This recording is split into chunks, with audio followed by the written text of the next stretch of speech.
I think there are a number of challenges when teaching commercial law. I think one of the most significant issues is the breadth of commercial law and the wideness of its definitions. I mean, every institution will have its own particular favourites for commercial law. So that to me is one of the major issues in attempting to teach commercial law. And for example, there are particular topics which always cause the concern from the student's perspective. The question I get from many of my students is obviously consumer credit law.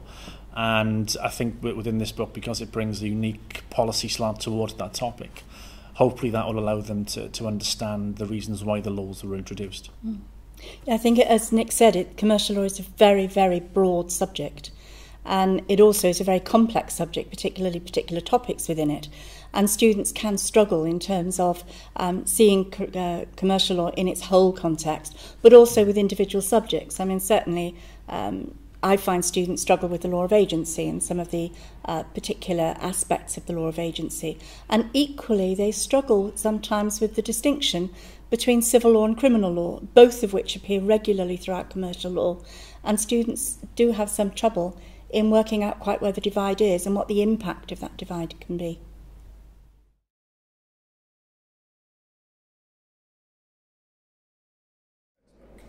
I think there's a number of reasons why we wanted to write the commercial law textbook. I've had feedback from students over the past decade, and they felt that there was a need for an up-to-date modern take on commercial law that some of the other texts in the area didn't really offer them.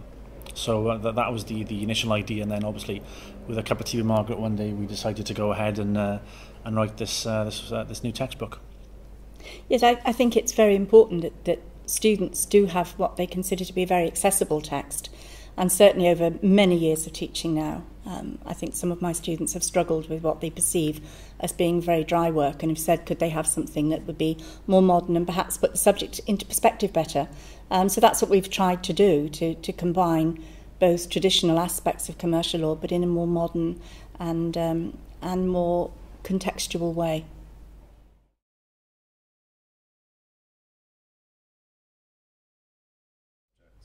I think we've tried to resolve the issues that students face in commercial law in a couple of ways.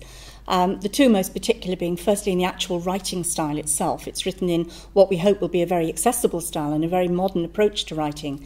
But also then in the way that we've used policy and context to lead the student into individual subjects, explain why the law is what it is now and where we believe the law is going to go from the future, so that they get a much more rounded idea of the subject as a whole rather than just little snapshots.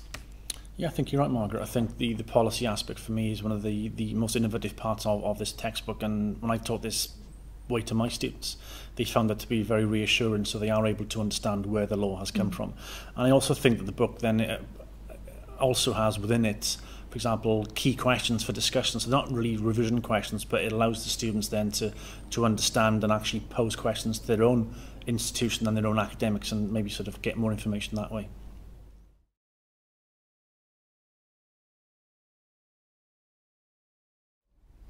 I think that it's important to reflect the fact that the book covers both the basic essential elements of commercial law that you would expect to be there in any commercial law text, so that it does at length look at sale of goods, international trade, the law of agency and law relating to banking and finance, and looks at those mainstream topics from both a policy perspective but also very definitely and firmly from a black letter perspective as well.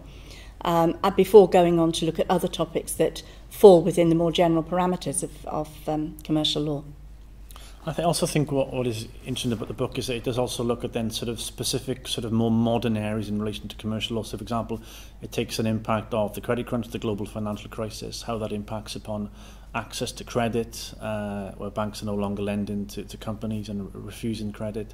It also links into financial crime, such new topics as money laundering, fraud, terrorist financing, and also into dealing. But also looks at the enforcement mechanisms of various regulatory bodies and how they can approach implementing and enforcing these broad range of measures discussed in the book.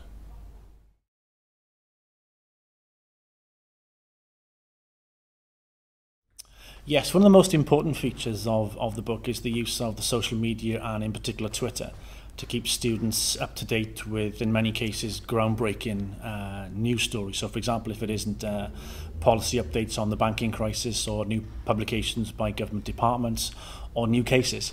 And that's proven to be very popular with students who are increasingly using the social media to undertake interactive learning with a low degree.